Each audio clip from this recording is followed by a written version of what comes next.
Assalamualaikum warahmatullahi wabarakatuh. Alhamdulillahi wahda.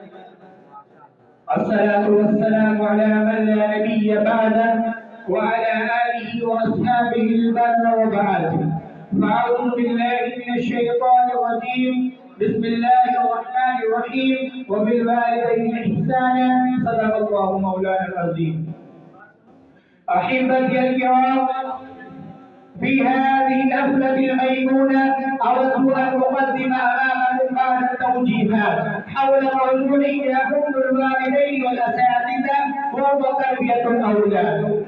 أيها المستمعون الكرام، تربية الأولاد والذرية وإصلاحهم أمر قام به الأنبياء قبل وجود الذرية وبعد وجودها، وقد بين لنا ربنا تبارك وتعالى دعاء زكريا عليه السلام في القرآن الكريم حيث قال: رب هب لي من لدنك ذرية طيبة إنك سميع الدعاء. وكذلك نلاحظ اهتمام يعقوب عليه السلام بتربية أولاده وإصلاح عقيدتهم حيث قال: أم كنتم شهداء إذ حضر يعقوب الموت إذ قال لبنيه ما تعبدون من بعده. وهذا يعني أن الأنبياء كانوا يهتمون بتربية الأولاد وإصلاح أعمالهم وعقائدهم في حياتهم والحتى قبل موتهم. أيها المستمعون الكرام، كل ولد عندما يولد ويكون مثل صفة البيضاء فيقبل كل شيء وينسلم حسب تربية الوالدين، كما ورد في الحديث: كل مولود يولد على الفطرة فأبواه يربيانه أو ينصرانه أو يمجسانه. ومعنى الحديث أن السبي يكون على فطرة الإسلام. أحبتي الكرام، التربية ليست مقصورة على تربية الجسم والاهتمام به من إصابة الأعضاء. التربية ليست مقصورة على تربية الجسم والاهتمام به من إصابة الأمراض والأسقام. وما letter B. Types of chocolate का है आदरा समझने. Call letter B. Please come on the stage. ठीक है. Assalamualaikum warahmatullahi wabarakatuh. Alhamdulillah wa kafa wa salamun ala ibadihi as-salat. A'udzu billahi minasy syaithanir rajim. Bismillahirrahmanirrahim. إن الصلاة تنهى عن الفحشاء والمنكر ولذكر الله أكبر. وقال تعالى في موضع آخر: قل إن صلاتي ونسكي ومحياي ومماتي لله رب العالمين. صدق الله مولانا العظيم. صلى الله على النبي الأمي صلى الله تعالى عليه وسلم، رئيس الاحتفال الموظف والاحترام وزملاء الدروس.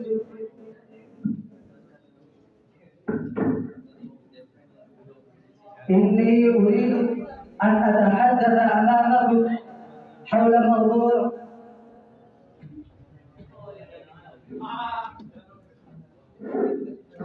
الصلاة إلى حين قليل في اللغة العربية السهلة السلسلة، فالرجاء منكم أن تصغوا أذانكم وأن تعملوا بالخير.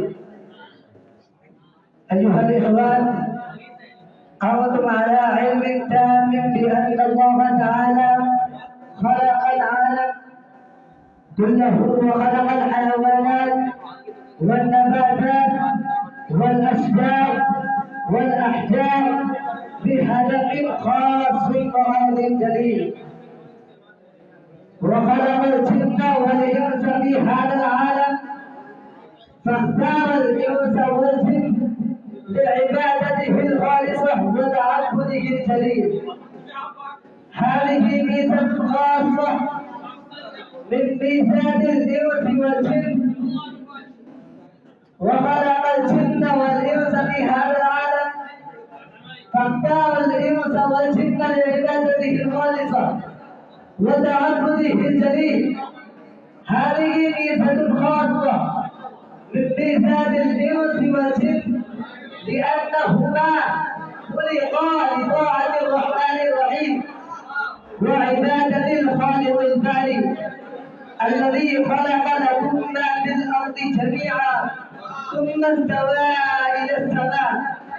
وقال تعالى: وما خلقت الجن والإنس إلا ليعبدون. هاتان الآيتان الكريمتان تدلان على هدف الجن والبشر وغايات الأشياء الأخرى من العالم. فالإنس والجن يتوجب عليهما أن يلتفتا إلى خالق السماوات والأرض للإنس والجن، إلى خالق السماوات والأرض للإنس والجن كما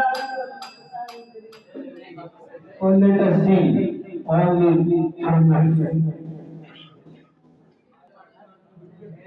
السلام عليكم ورحمة الله وبركاته. نحمده ونصلي على رسوله الكريم. أما بعد، فأعوذ بالله من الشيطان الرجيم. بسم الله الرحمن الرحيم. لقد كان لكم في رسول الله أسوة حسنة. صدق الله العظيم وصدق رسوله النبي الأمين المتين الكريم، ونحن على ذلك لمن الشاهدين والشاكرين والحمد لله رب العالمين. أغفروا قلوبكم بالصلاة على النبي صلى الله عليه وسلم. اللهم صل على سيدنا وشفينا مولانا محمد وبارك وسلم عليه.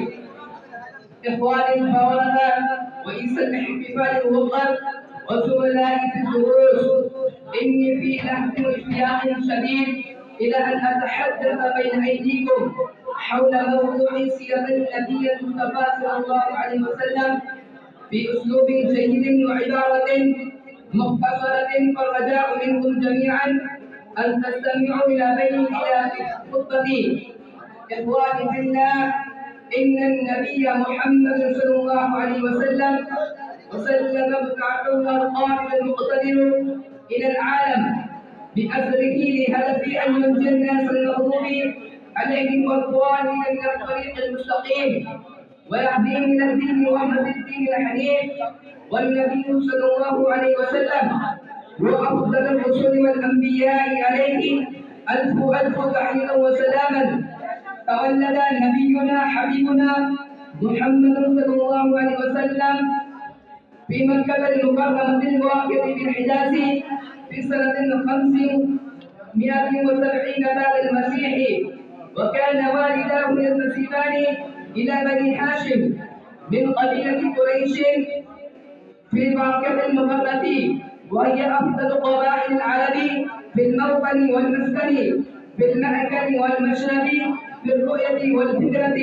إن رسول الأعظم اشتغل بالرعي والتجارة كان حولا شعبيا، ولما بلغ 75 مرة، ولما بلغ رضي الله عنها وأرضاها من كان النبي صلى الله عليه وسلم يعبد ربه في غار الحلاء خارج مكة من كل عام شهرا كاملا.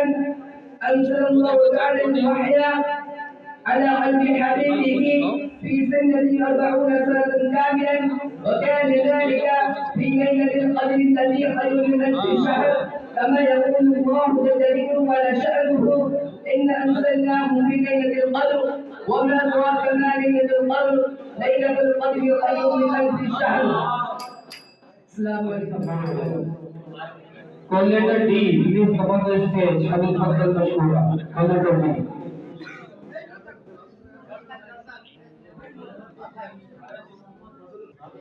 السلام عليكم ورحمة الله وبركاته. الحمد لله الذي يغفر الذنوب ويقبل التوبة، والصلاة والسلام على نبي الأمي النبوي الحبيب وعلى آله ويمين الظالمين. أما بعد فأعوذ بالله من الشيطان الرجيم. بسم الله الرحمن الرحيم. يا أيها الذين آمنوا توبوا إلى الله توبة نصوحا. وقال تعالى في موضع آخر يا توبوا إلى الله جميعا أيها المؤمنون لعلكم تفلحون. حضرت رئيس الحنفاء الحضرة وسادة الجلة وأساتذة العزة، إني أريد أن أوصي بين أيديكم خلقة أوصية يسيرة سهلة حول موضوع التوبة في هذا المجلس المبارك. فارجو من الحاضرين المستمعين جميعا أن يتخذوا تلك وشجعوني على عمل هذا.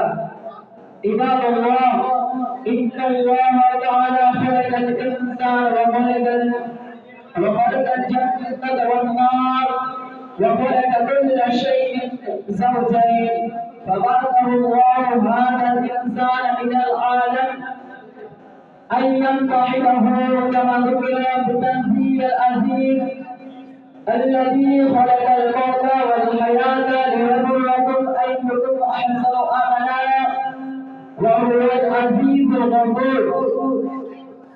فقد أمر ببعض الأمور بالقيام بها ونهى عن بعضها للإحجاز عنها. وقال النبي صلى الله عليه وسلم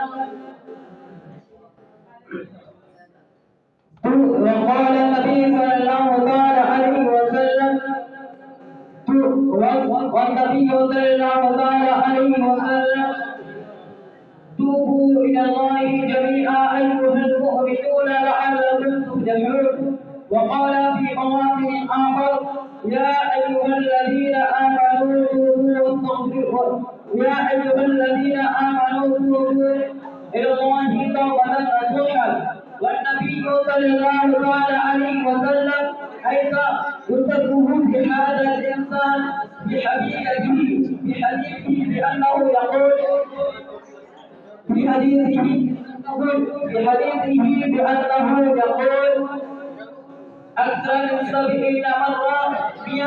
أكثر من 70 مرة. ونقل عن أبي هريرة رضي الله تعالى عنه أن النبي صلى الله عليه وسلم قال والله إني لأستغفر الله وأتوب إليه اليوم 100 مرة.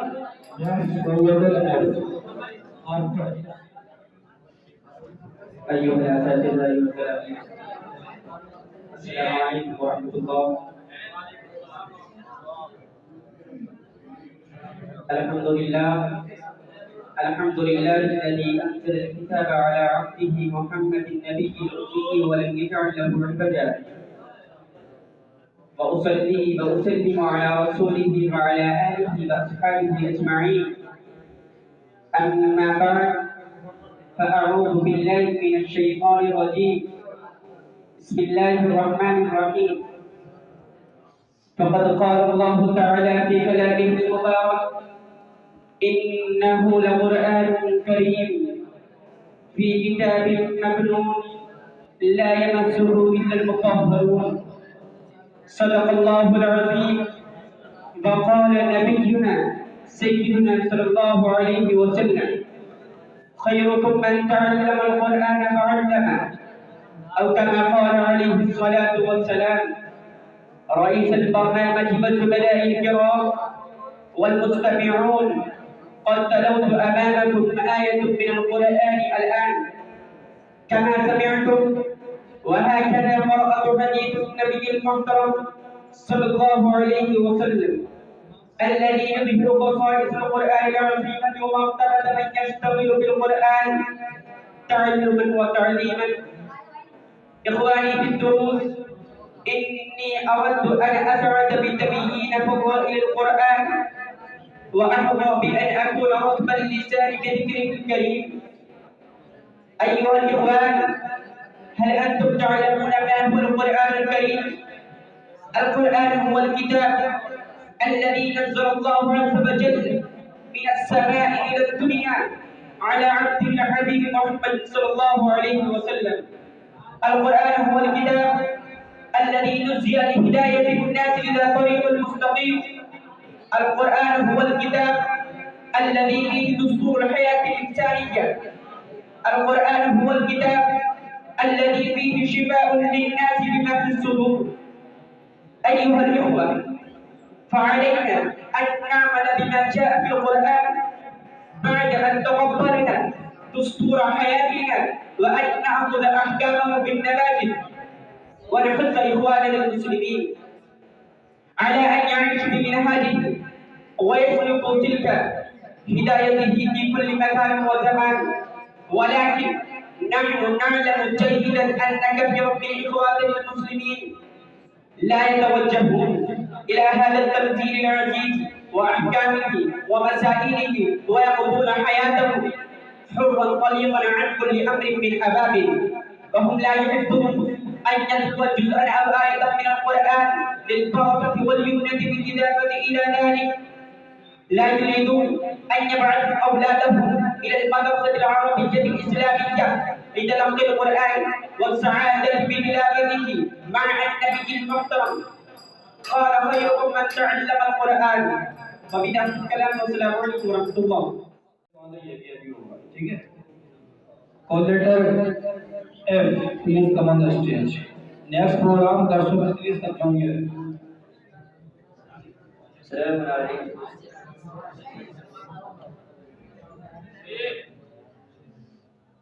أحمد الله تعالى بالسر والعلن، وأصلي وأسلم على النبي المصطفى الذي بعث معلما وأدب تأديبا، وعلى آله وأصحابه الذين عملوا بالحديث النبوي. اطلبوا العلم من المهد إلى اللحد. أما بعد، فأعوذ بالله من الشيطان الرجيم. بسم الله الرحمن الرحيم. يرفع الله الذين آمنوا منكم والذين أوتوا العلم درجات. حضرات رئيس الحفل الميمون والإخوة في الإسلام، إني أريد أن أتكلم أمامكم حول موضوع الطالب العامل، والالتماس منكم جميعا أن تستمعوا إلى خطبتي وشجعوني على عملي. أيها الإخوان، إن الله تبارك وتعالى بعث الأنبياء والمرسلين إلى هذا العالم لإخراج الناس من الظلمات الحالكة إلى النور الساطع. فأرسل الله تعالى السيد آدم عليه التحية قبل كل نبي، ثم أرسل النبي المصطفى صلى الله عليه وسلم في الأرضين خادما للنبيين والمرسلين. فأوحى الله تعالى إليه اقرأ باسم ربك الذي خلق الإنسان من علق، اقرأ وربك الأكرم الذي علم بالقلم، علم الإنسان ما لم يعلم. هذه الآية الكريمة تحتوي على لفظ القراءة. هذه أول لفظ للقرآن الذي نزل لهداية الإنسانية بأسرها وإرشاد الضالين الهالكين للصراط السوي المختار. يمكن لله القدير أن يذكر لفظا آخر، لفظ الإيمان بالله، لفظ الصلاة، لفظ الزكاة، لفظ الاحتراز عن الكفر بالرحمن، والاجتناب عن الكذب والزنا. ولكن ذكر الله تعالى القراءة. فالرجل السكي الفتيل يتوجب عليه أن يقف هنا ويتدبر الآية الكريمة. لما ذكر الله تعالى لفظ القرآن والقراءة؟ في بدء كتابه الذي سيكون هاديا لجميع الإنسانية في جميع الآونة في جميع الأمكنة. فيا أيها الطالب الواعي فكر في القرآن الذي هو دستور الحياة البشرية. وبذا أختتم كلامي. سلام عليكم.